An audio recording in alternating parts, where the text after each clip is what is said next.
అందరికీ నమస్కారం. ఇవాళ మనతో ప్రముఖ ఆధ్యాత్మికవేత్త జ్యోతిష్య వాస్తు పండితులు బ్రహ్మశ్రీ ఉమామహేశ్వర గారు మనతో ఉన్నారు. వారితో మాట్లాడదాం. గురుగారు నమస్కారం. ఆయుష్మాన్ భవ. గురుగారు, చాలామందికి సంబంధం కుదురుతూ ఉంటుంది, కానీ దగ్గరికి వచ్చి చాలామంది అది చెడిపోతూ ఉంటుంది. చాలామంది పూజలు చేస్తూ ఉంటారు, వ్రతాలు చేస్తూ ఉంటారు, అయినా సరే సెట్ అవుతూ ఉండవు. దీనికి కారణం ఏంటంటారు? వాళ్ళ జాతకంలో ఏమైనా దోషం ఉండటం అంటారా? అసలు దీనికి కారణాలు ఏంటి, కాస్త వివరించండి. సర్వమంగళ మాంగళ్యే శివే సర్వార్థ సాధకే శరణ్యే త్రయంబకీ దేవి నారాయణీ నమోస్తుతే. ఓం గం గణపతే నమః. ఓం శ్రీ గురుభ్యో నమః.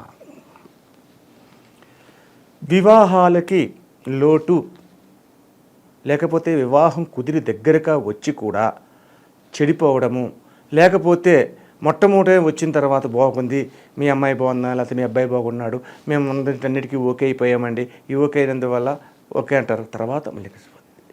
అయితే దీనిని పూర్వజన్మ సుకృతానుఫలితము అనేది ఒకటి, కుటుంబ విధానం ఒకటి ఎక్కువగా ముడిపడి ఉంటుంది. పూర్వజన్మ సుకృతానుఫలితం ఉన్నది, కుటుంబ విధానం ఉంటుంది. కుటుంబ విధానాన్ని ముందుగా తీసుకుంటాం. మన కుటుంబంలో ఒక మేనత్త అనేది ఉంటారు, అబ్బాయికో అమ్మాయికో.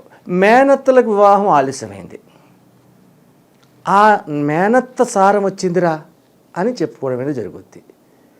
సరే, ఇంకొక విధానం ఏంటంటే కుటుంబంలో ఎవరైనా దుష్కర్మలు, కుటుంబ సభ్యులలో ఎవరైనా దుష్కర్మలు అంటే ఏంటి?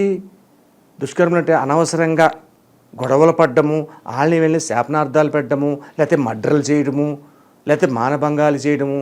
దీని వలన ఏమవుద్దంటే ఆ యొక్క నష్టపోయిన వారి యొక్క కుటుంబ సభ్యులు బాధపడుతూ శాపనార్థాలు పెడతారు. ఆ శాపం కంపల్సరీగా తగులుతుంది. ఎవరు తగులుతుంది? ఈ కుటుంబంలో ఉన్న వాళ్ళు తగులుతుంది.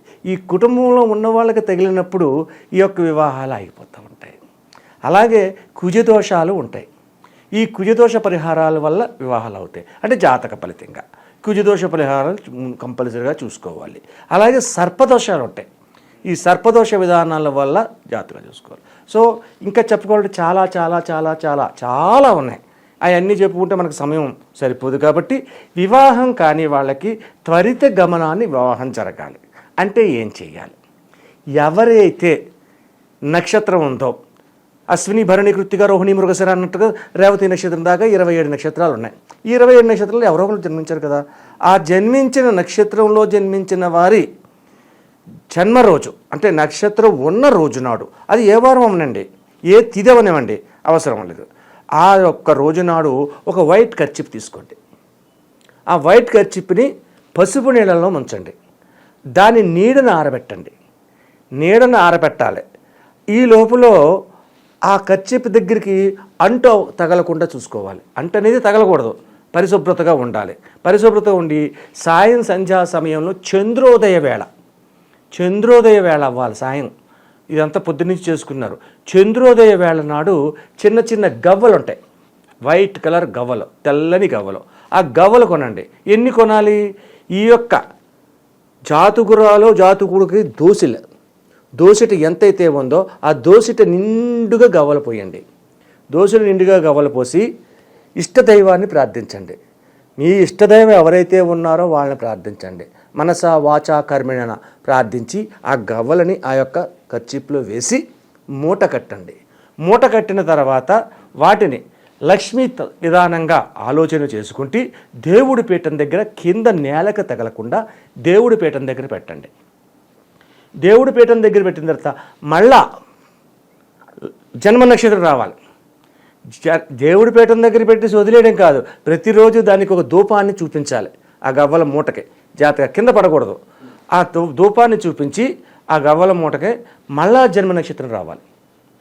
మరలా జన్మ నక్షత్రం వస్తే వచ్చిన రోజు నాడు కదంబ వృక్షం అంటే ఎక్కడుంది? కాశీలో ఉంది. కాశీ వెళ్ళి చేయాలంటే కష్టం. త్రిపురాంతకంలో ఉంది, రెండో చోట. ఇంకెక్కడా లేదు కదంబ వృక్షం అన్నది. త్రిపురాంతకంలో బాలా త్రిపుర సుందరి గుడి ఉంది. కింద కొంచెం 2 కిలోమీటర్ల శివాలయానికి 2 కిలోమీటర్ల దూరంలో బాలా త్రిపుర సుందరి గుడి ఉంది. ఆ బాలా త్రిపుర సుందరి గుడికి వెళ్ళి ఆ అమ్మవారిని దర్శించి అక్కడ కుంకుమార్చన చేపించి కుంకుమతో పూజ చేయించండి. ఆరావళి అనే కుంకుమతో అక్కడ పూజ చేయించండి. ఈ యొక్క కదంబ వృక్షం దగ్గరికి గవ్వల మూటను పట్టుకొచ్చి ముమ్మారు ప్రదక్షిణ చేసి నమస్కరించి, బాలా త్రిపుర సుందరి అంటే అమ్మవారి యొక్క కళ్యాణ తత్వానికి ఉపయోగపడేది కాబట్టి ఆ కదంబ వృక్షానికి గవ్వల మూటని అక్కడ కట్టండి. కట్టి అక్కడ 10 నిమిషాలు కూర్చోండి. ఏదైనా మీరు వెళ్ళే ముందే ఏదైనా పలహారాన్ని చేసి పట్టుకెళ్ళండి, ఉపయోగపడేది. అంటే గోధుమ పిండితో కానీ, లేదంటే చక్కెర పొంగల్ కానీ, పులిహోర కాదు చక్కెర పొంగల్ కానీ, ఇలాంటి తీపి పదార్థాన్ని పట్టుకెళ్ళి అక్కడున్న భక్తులకి పంచండి. 10 నిమిషాలు కూర్చోండి, ఆ తర్వాత నమస్కరించుకోండి. తిరిగి ఇంటికి వచ్చి శ్రీశైలంలో దర్శనం చేసుకుని, దగ్గరలో ఉంది కాబట్టి మళ్ళీ హైదరాబాద్ వాళ్ళకి చెప్తున్నాను, శ్రీశైలంలో దర్శనం చేసుకోండి. ఆ తర్వాత ఉమామహేశ్వరం అనే ఊరు ఉంది, శ్రీశైలం నుంచి కొండ ఘాట్ రూట్ దాటిన తర్వాత ఆ ఉమామహేశ్వర స్వామిని కూడా దర్శనం చేసుకోండి. అప్పుడు ఇంటికి రండి. లేదు వేరే వాళ్ళు ఉన్నారు, ఎక్కడైనా సరే కదంబ వృక్షం ఉన్న చోటకే కట్టాలి. లేదు కదంబ వృక్షం లేదండి, మేము చాలా దూరంలో ఉన్నామండి, మేము రాజాంలో ఉన్నామండి అంటారు. తుని రండి, తాండవ నది అన్నది తునిలో తాండవ నది అని ఉంటుంది. ఆ తాండవ నదిలోని స్నానం చేసి ఈశ్వరుడికి అభిషేకం చేసి తాండవేశ్వర స్వామి అంటారు అక్కడ. ఆ తాండవేశ్వర స్వామి దగ్గర అక్కడ కూడా చెట్టు ఉంది, కదంబ వృక్షం కాదు, రావి చెట్టు ఉంది. ఆ రావి చెట్టుకి కట్టండి. ఈ 2 చోట్లే దీనికి అవకాశం ఉంది. ఇలాగ ఎప్పుడైతే ఎవరైతే ఈ యొక్క గవ్వలని చెట్టుకు కడతారో 21 దినములలో వివాహం అవుతుంది. అలాగే ఈ యొక్క నేను చెప్పిన ఈ 2 విధానాలని పాటించడానికి అవకాశం లేనివంటి వ్యక్తులు కూడా కొంతమంది ఉంటారు. కాబట్టి దాని గురించి ఏం చేయాలంటే, మీ జాతక ఫలితాన్ని కుండలని, నవాంశ కుండలని, భావ కుండలని, రాశి కుండలని పరిశీలన చేసి, ఆ పరిశీలన తత్వంలో మీ చేతి వేలి బొటనవేలి ముద్రలో ఉన్న రేఖాంశములను, చేతి రేఖలను పరిశీలన చేసినందువల్ల వివాహ విధానములో ఆటంకపరిచే విధానాలు ఏ ఉన్నాయో మనకు తెలుస్తుంది. కాబట్టి పర్సనల్గా కలవడానికి ప్రయత్నం చేయండి. కాబట్టి ప్రజలందరూ ఆలకించినది జాగ్రత్తగా విని దానిని ఆలోచనతో పూర్వకంగా మీ యొక్క జన్మ నక్షత్రం రోజునాడు ఈ గవ్వలను మూటకట్టి, అదే జన్మ నక్షత్రం వచ్చిన రోజునాడు మరుసటి నెలలో ఈ గవ్వలు ఇలా చేస్తే అన్ని విధములుగా శుభప్రదాన్ని పొందడమే కాదు, అష్టైశ్వర ఆయుర ఆరోగ్య ఐశ్వర్యాలని పొందడము, దానికి తోడు వ్యాపార ఉద్యోగ రంగంలో కూడా అభివృద్ధి అనేది చెందుతారు. ఓం నమ శివాయ. గురుగారు రెమెడీస్ చాలా చక్కగా చెప్పారు. అయితే ఈ రెమెడీ అనేది పెళ్ళి కావాల్సిన వాళ్ళే చేయాలా, లేదంటే వాళ్ళ తల్లిదండ్రులు చేసినా కూడా పర్లేదంటారా? నీకు ఆకలేస్తుంది, నీ పేరు చెప్పి నేను భోజనం చేసేస్తాను, నీకు ఆకలి తీరుతుందా? తీరదు. కాబట్టి రోగికి డాక్టర్ దగ్గర తీసుకెళ్ళి మందు ఇచ్చాము అంటే వాడికి రోగం తగ్గుద్ది. అంతేగాని మా వాడు రాలేదండి నాకు ఇంజక్షన్ చేసేయండి మా వాడు తగ్గుద్ది అంటే తగ్గదు. ఎవరైతే ఈ యొక్క గ్రహ పీడనకు శాప విధానానికి లోనవుతున్నారో వారు మాత్రమే చెయ్యాలి. అంతేగాని ఇంకొకరు చేస్తే ఇది జరగని పని. ఒకళ్ళు అంటారు చాలామంది, ఏమంటే మా అబ్బాయి నమ్మకం లేదండి చేయడండి, ఆడి తరఫున మేము చేసేస్తామని అంటారు. అది కరెక్ట్ కాదు. ఎవరికి అయితే రోగం వచ్చిందో ఆ రోగికి మాత్రమే మందునివ్వాలి. వేరే ఒకరికి మందునిస్తే అతనికి ఎలా తగ్గుద్ది? కాబట్టి ఎట్టి పరిస్థితుల్లో దైవత్వ విధానంలోని రాజీ పడే మనస్తత్వం ఉండకూడదు, రాజీ పడకూడదు. వాళ్ళ చేత చేయించండి, వాళ్ళే వెళ్ళాలి. ఇప్పుడు తునిలో ఉన్నవాళ్ళు అంటే తాండవ నది దగ్గరగా ఉంది, లేదు అనకాపల్లి వాళ్ళకి దగ్గర, అన్నవరానికి దగ్గర, కాకినాడకి దగ్గర, ఆ జిల్లాల్లో ఉన్న వాళ్ళందరికీ అక్కడ దగ్గరగా ఉంటుంది.